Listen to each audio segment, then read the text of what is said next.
हरे कृष्णा। भगवान को प्रिय इस कार्तिक मास का जितना महत्व है उतना ही महत्व है कार्तिक मास में किए गए दान, प्रातः स्नान और तप का, जिससे हम जीवन के इन सभी भौतिक सुखों को तो प्राप्त कर ही सकते हैं, लेकिन जीवन के अंत में मोक्ष की भी प्राप्ति होती है। इस मास में श्री हरि जल में ही निवास करते हैं। कार्तिक मास में गंगा स्नान दान, दीपदान, हवन, यज्ञ, जप, तप आदि करने से सांसारिक पाप का नाश होता है और व्यक्ति को मृत्यु के बाद आध्यात्मिक लोक की प्राप्ति होती है। इस दिन व्रत का भी अत्यधिक महत्व है। इन दिनों में उपवास रख के किसी भी देव मंदिर या अपने घर पर भगवान श्री हरि की स्तुति आराधना करते हुए उनकी कथाओं और लीलाओं का श्रवण करके हम परम भगवान श्री कृष्ण को प्रसन्न कर सकते हैं, क्योंकि इस मास में भगवान श्री हरि की प्रसन्नता हेतु जो भी कार्य किया जाता है उसे भगवान श्री हरि ने अक्षय फलदायक कहा है और उसका 1000 गुना अधिक फल मिलता है। कार्तिक मास में भगवान का स्मरण चिंतन करने से अग्नि अष्टोम यज्ञ के समान फल प्राप्त होता है। अश्विन मास की पूर्णिमा से लेकर कार्तिक मास की पूर्णिमा तक व्रत और जागरण करने से भी सभी मनोरथ सिद्ध होते हैं। और ऐसे ही परम पावन कार्तिक मास में हम श्रवण कर रहे हैं कार्तिक मास विशेष कथाओं का। ऐसी कथाएं जो हमारे शास्त्रों और पुराणों से ली गई है। तो चलिए आज की हमारी कथा का श्रृंखला के अगले अध्याय की ओर आगे बढ़ते हैं। आज आप सुनेंगे कार्तिक मास महात्म कथा अध्याय 9।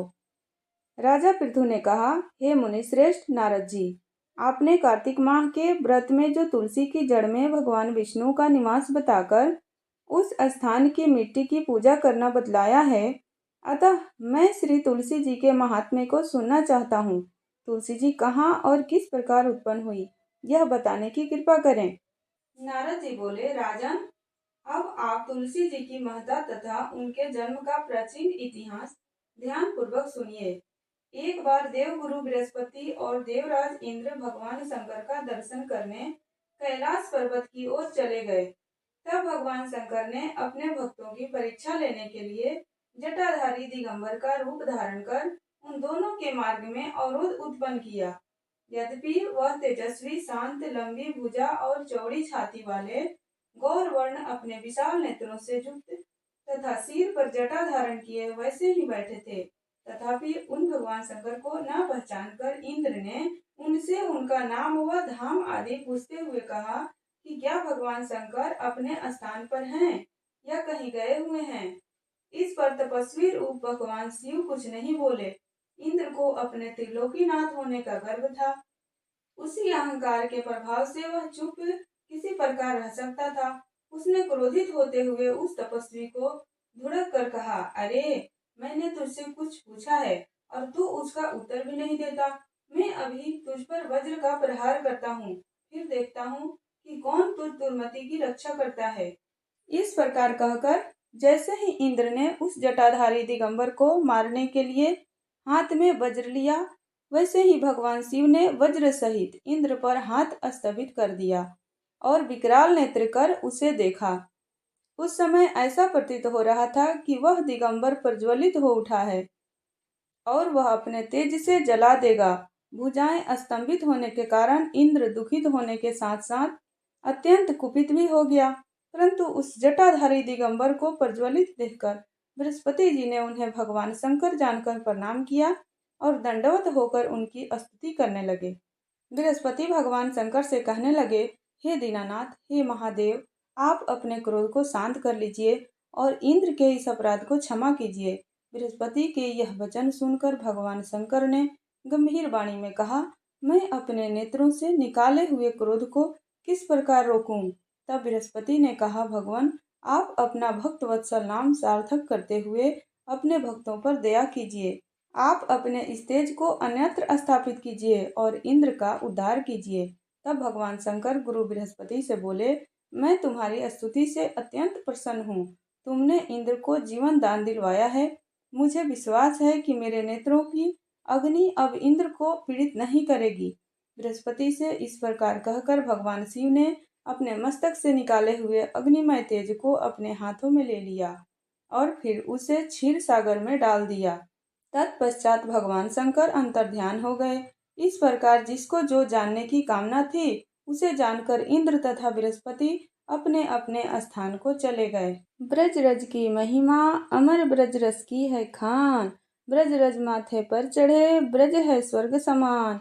भोली भाली राधिका बोले कृष्ण कुमार, कुंज गलिन खेलत फिरे ब्रज रच चरत पखार। हरे कृष्णा। आप सभी का दिन शुभ और मंगलमय हो। जय श्री राधे कृष्णा। अब आप सुनिए कार्तिक मास में दीपदान करने की कहानी। यदि कथा पसंद आए तो वीडियो को लाइक कीजिएगा और चैनल को सब्सक्राइब कर लीजिएगा। तो बोलिए प्रेम से विष्णु भगवान की जय, तुलसी महारानी की जय। बहुत समय पहले की बात है। किसी नगर में एक व्यक्ति रहता था। वह बड़ा नास्तिक था। कभी भी भगवान की पूजा नहीं करता, कभी मंदिर में नहीं जाता, किसी को एक पैसा तक दान में नहीं देता था। जीव हिंसा करने में हमेशा ही तत्पर रहता और जीव हिंसा करके ही अपने जीवन को यापन करता। शिष्टाचार से रहित जीवन व्यतीत करता। उसके दुष्कर्म और दुष्व्यवहार के कारण उसके जाति बंधु बांधव ने उसका त्याग कर दिया था।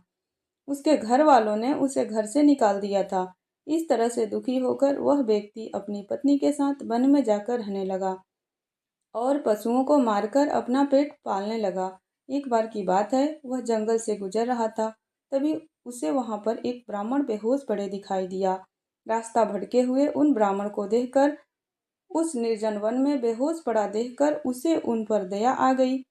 उसने ब्राह्मण को उठाया और अपने घर ले आया। बड़े ही प्रेम से उसने और उसकी पत्नी ने बेहोश ब्राह्मण की बड़ी सेवा की। कुछ देर बीती, ब्राह्मण देव को होश आ गया। ब्राह्मण देव को होश में आया देखकर, सुख से बैठा देखकर वह और उसकी पत्नी बड़ी प्रसन्न हुए। तब वह उनके पैरों को अपनी गोद में रखकर दबाने लगा और पैरों को दबाते हुए उसने कहा कि हे मुनि श्रेष्ठ, आप कौन हैं, कहाँ से आए हैं और कहाँ जा रहे हैं? आप इस निर्जन वन में पशुओं से भरे हुए घने वन में कैसे पहुंच गए? तब उसके प्रश्नों को सुनकर ब्राह्मण बोले कि मैं ब्राह्मण हूँ और प्रयाग जा रहा हूँ। रास्ता भटक गया हूँ, इसी कारण इस वन में चला आया। रास्ते में थकावट और प्यास के कारण मेरा सिर चकराने लगा और मुझे जोर से चक्कर आ गया। मैं बेहोश हो गया। उसके बाद से तो मुझे कुछ भी याद नहीं है। आप धन्य, आपने मुझे जीवन दान दिया है। आपकी सेवा के बदले बताइए मैं आपके लिए क्या कर सकता हूँ।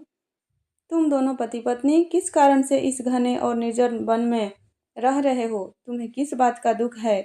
मुझसे कहो, मैं प्रयास करूंगा कि तुम्हारे दुख को दूर कर सकूं। तब उन ब्राह्मण की बातों को सुनकर वह अपनी पत्नी के साथ ब्राह्मण के चरणों में गिर गया और अपनी सारी आप बीती उन्हें कह सुनाई।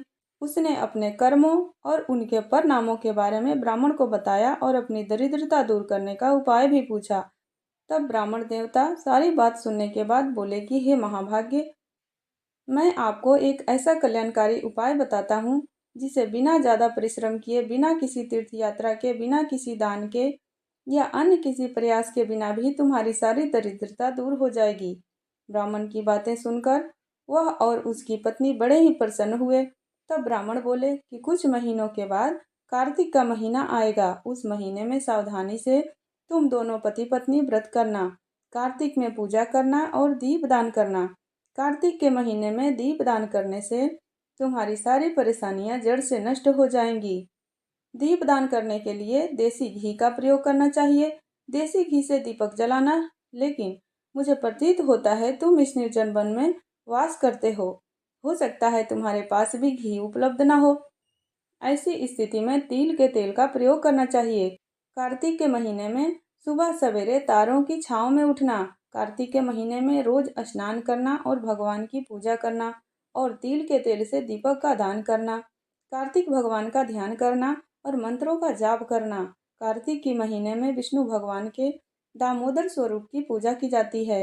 तुम रोज भगवान दामोदर की पूजा करना, श्री तुलसी जी की सेवा करना, तुलसी जी की परिक्रमा करना और रोज व्रत करना। 1 महीने तक कार्तिक मास में दीपदान करना। जो कोई 1 महीने तक पूरे मास में व्रत करता है, दीपदान करता है, श्री तुलसी जी की सेवा करता है, उसे माता लक्ष्मी जी का आशीर्वाद प्राप्त होता है और लक्ष्मी जी उसके घर में अपना अस्थायी निवास करती हैं।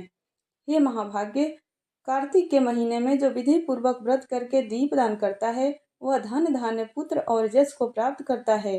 कार्तिक के महीने में किया गया दीपदान बंध्या स्त्री की बांझपन का नाश करने वाला है, स्त्रियों को सौभाग्य देने वाला है और सभी मनुष्यों को अपनी इच्छा के अनुसार फल देने वाला है। यदि कोई कन्या दीपदान करती है तो वह गुणी और चिरंजीवी पति को प्राप्त करती है। स्त्री की इच्छा करने वाला पुरुष सुशीला और पतिव्रता स्त्री को प्राप्त करता है। विद्यार्थी विद्या को प्राप्त करते हैं और सिद्धि चाहने वाले को सिद्धि प्राप्त होती है।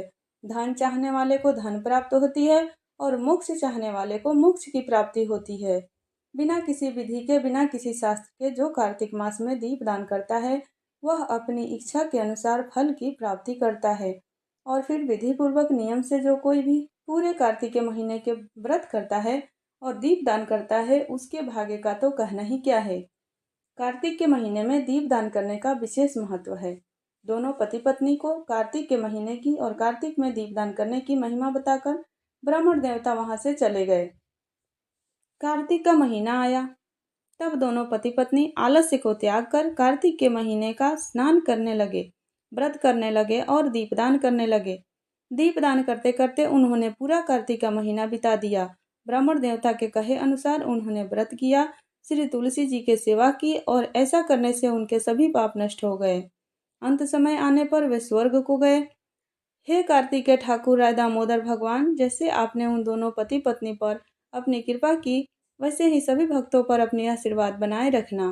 कार्तिक मास में दीपदान करने वाले की, स्नान करने वाले की, व्रत करने वाले की, कथा कहने वाले की और कथा सुनने वाले की और हुंकारा भरने वाले की सभी मनोकामनाएं पूरी करना। बोलिए श्री विष्णु भगवान की जय। दोस्तों, आज का वीडियो यदि आपको पसंद आए तो वीडियो को लाइक कीजिएगा और कमेंट्स बॉक्स में जय श्री राधे जरूर लिखिएगा। मिलती हूँ आपसे नेक्स्ट वीडियो में। जय श्री हरि।